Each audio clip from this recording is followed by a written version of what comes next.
नमस्ते दोस्तों, आज हम बात करेंगे एक बहुत ही इम्पॉर्टेंट टॉपिक की जो है multiple pregnancies. Multiple pregnancies twin pregnancies भी हो सकती है, ट्रिपलेट प्रेगनेंसीज भी हो सकती है। आजकल इन सब मल्टीपल प्रेगनेंसीज का रेट बहुत ज़्यादा बढ़ रहा है पहले की तुलना के अपेक्षा। ऐसा क्यों हो रहा है? क्योंकि आजकल आईवीएफ ट्रीटमेंट या फिर इंजेक्शन लगना या फिर बच्चा होने के लिए गोलियां लेना बड़ा ही कॉमन हो गया है। तो आइए आज हम इस इम्पॉर्टेंट टॉपिक के बारे में बात करते हैं। मैं हूं डॉक्टर मुदिता जैन, एक high risk pregnancy consultant, laparoscopic surgeon and cosmetic gynaecologist. तो मल्टीपल प्रेगनेंसी क्यों होती है, किस कारण से हो सकती है, इसके कारण क्या कॉम्प्लिकेशन हो सकते हैं और इन कॉम्प्लिकेशंस को हम कैसे मैनेज करते हैं।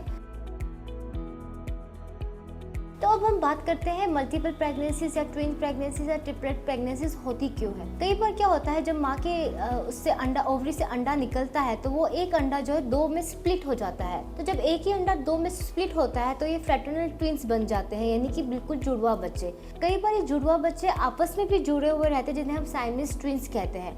तो जब भी एक अंडे से दो बच्चे बनते हैं तो ये थोड़ा सा डेंजरस हो जाता है। यूजुअली ये हमें तब पता चलता है जब हमारी 9वें या 10वें हफ्ते की या एंटी स्कैन हो रहा होता है, तभी हमें पता चलता है कि हमें साइमस ट्विंस तो नहीं है या कंजॉइंट ट्विंस तो नहीं है। क्योंकि हर बार माँ बाप को जैसे ही पता चलता है कि ट्विन प्रेगनेंसी, तो वो ये पूछते हैं कि कहीं हमारे बच्चे जुड़े हुए तो नहीं है। तो इन सब का पता हमें 10वें से 13वें हफ्ते के बीच में पता चल सकता है। दूसरी चीज होती है, हमारे दो अंडे निकले हैं, एक ही ओवरी में से दो अलग अलग टाइप के अंडे निकले हैं और अलग अलग टाइम पे फर्टिलाइज होकर दो अलग बच्चों में कन्वर्ट हुए हैं।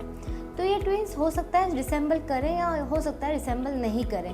इनकी सब चीज़ें डिफरेंट हो, कलर डिफरेंट हो, सेक्स यानी कि जेंडर डिफरेंट हो, बालों का कलर डिफरेंट हो, दोनों आपस में बिल्कुल भी नहीं जुड़े, तो ये नॉन आइडेंटिकल ट्विंस रहते हैं। कई बार क्या होता है, हम आईवीएफ का ट्रीटमेंट जब कर रहे होते हैं तो हम बच्चेदानी के अंदर 2 या 3 एम्ब्रियोज छोड़ते हैं ताकि रिजल्ट हमारा अच्छा रहे। तो मैनी टाइम्स ये दोनों या तीनों एम्ब्रियोज जो है प्रॉपरली डेवलप हो जाते हैं, जिसके कारण हमें ट्विन प्रेगनेंसी या ट्रिपलेट प्रेगनेंसीज भी हो सकती है।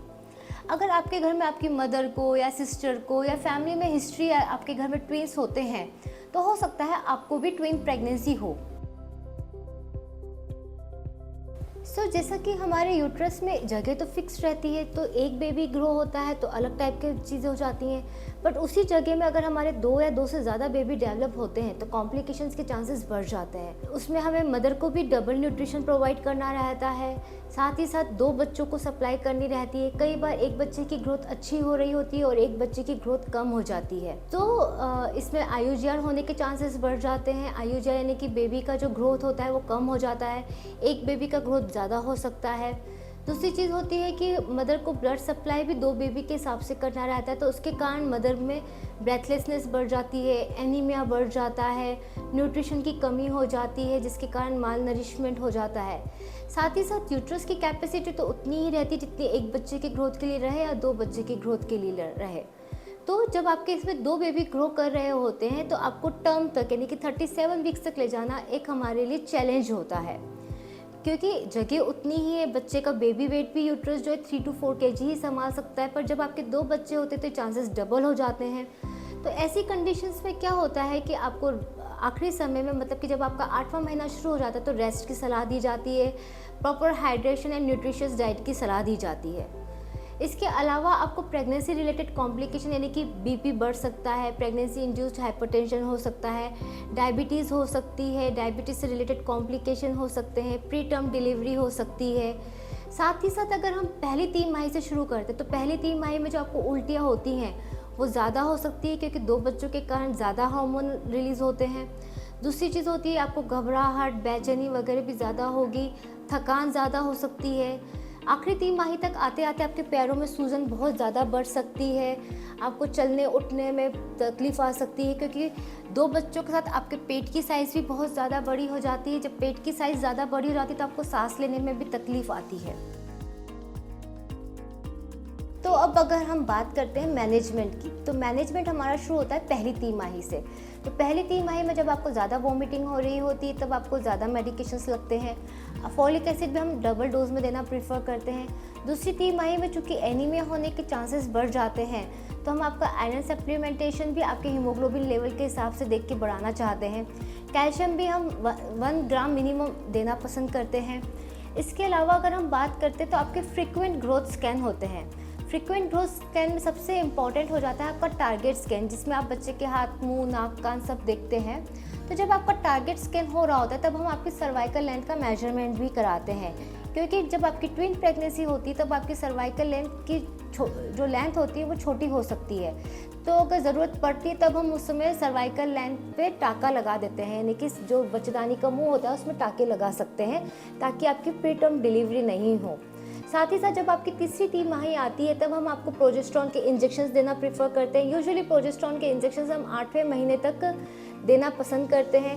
इंजेक्शंस के साथ साथ हम गोलियां भी दे सकते हैं और वजाइनल जेल भी डाल सकते हैं ताकि आपका जो है 8वां महीना पूरा हो सके। साथ ही साथ जैसे ही आपका 8वां महीना लगता है, यानी कि 32 वीक्स के आसपास, डॉक्टर आपको बेटनीसोल इंजेक्शन देने की भी सलाह देते हैं, क्योंकि इससे आपके बच्चे की जो छाती होती है, यानी कि लंग्स जो होते हैं, वो मैच्योर हो सके, ताकि अगर गलती से भी आपका प्री टर्म डिलीवरी यानी कि 35 वीक से पहले डिलीवरी होती है तो आपके बेबीज़ के लंग्स मैच्योर हो सके। तो जब भी आपकी ट्विन या मल्टीपल प्रेगनेंसी रहती है तो आपको सबसे पहले अपना हॉस्पिटल चूज़ करना चाहिए। आपको एक ऐसे हॉस्पिटल में डिलीवरी करानी चाहिए जहाँ पे आपको NICU की फैसिलिटी डेवलप्ड हो। साथ ही साथ जब आपकी डिलीवरी हो रही होती है तो उसमें 2 चीज़ों का इम्पोर्टेंस बहुत ज़्यादा रहता है। अगर आपकी ट्विन प्रेगनेंसी है और दोनों बच्चों का सर अगर नीचे की साइड है और बच्चों का वेट ऑन एन एवरेज 1.8 से 2 kg के बीच में है तो आप नॉर्मल डिलीवरी के लिए ट्रायल ले सकते हैं। पर अगर आपने IVF ट्रीटमेंट लिया है या आपका बेबी बहुत मुश्किल से रुका है या आपको साथ में कुछ एसोसिएटेड कॉम्प्लिकेशंस है तो डेफिनेटली डॉक्टर आपको नॉर्मल डिलीवरी की सलाह नहीं देते, फिर आपको सीजेरियन डिलीवरी की सलाह देते हैं। कई बार क्या होता है कि आवल जो रहती है इसमें 2 बच्चों की रहती है, तो आवल धीरे धीरे करते हुए बच्चेदानी के मुंह की जगह पर आ जाती है, जिसके कारण प्लेसेंटा प्रीविया होने के भी चांसेस रहते हैं। तो अगर आपको प्लेसेंटा प्रीविया है तो भी आपको फिर डॉक्टर सीजेरियन सेक्शन की सलाह देते हैं। या अगर आपके एक बच्चे का सिर नीचे है और दूसरे बच्चे का ब्रीच है, यानी कि पाँव है, या दूसरा बच्चा आ रहा है तो भी डॉक्टर आपको ऑपरेशन की सलाह देते हैं। डिलीवरी होने के बाद सबसे इम्पॉर्टेंट कॉम्प्लिकेशन हो सकता है पोस्टपार्टम हेमरेज, क्योंकि आपका यूट्रस जो है बहुत ज़्यादा डिस्टेंडेड रहता है। उसके बाद 2 बच्चों की जैसे ही डिलीवरी होती है उसका कॉन्ट्रैक्शन इतना स्ट्रॉन्ग नहीं हो पाता है, जिसके कारण उसके अंदर PPH यानी कि पोस्टपार्टम हेमरेज यानी कि ज़्यादा ब्लीडिंग होने के चांसेस रहते हैं। ऐसी कंडीशन में आपका डॉक्टर भी एक्सपीरियंस होना चाहिए जिसने ऐसी कंडीशंस को मल्टीपल टाइम हैंडल किया हो। सो प्रेगनेंसी एक ब्यूटीफुल जर्नी है। जब भी आपकी ट्विंस हो, ट्रिपलेट्स हो, मल्टीपल प्रेगनेंसीज हो तो खुशी उतनी ही डबल ट्रिपल हो जाती है। बट आप डरे नहीं, घबराएं नहीं, क्योंकि जब भी ट्विंस या ट्रिपलेट्स होते तो मन में घबराहट बढ़ जाती है। ऐसा लगता है कि अब क्या होगा, क्या हमारी प्रेगनेंसी हैप्पी प्रेगनेंसी में कन्वर्ट होगी या नहीं हो। तो प्रॉपर काउंसलिंग, प्रॉपर गाइडेंस में रहें, प्रॉपर हॉस्पिटल और डॉक्टर को चूज करें। एंड अगर आपको हमारा ये वीडियो ठीक लगता है तो हमें फॉलो करें, सब्सक्राइब करें और ऐसे ही हेल्थ रिलेटेड वीडियो के बारे में हम लोग मिलकर अवेयरनेस बढ़ाएंगे।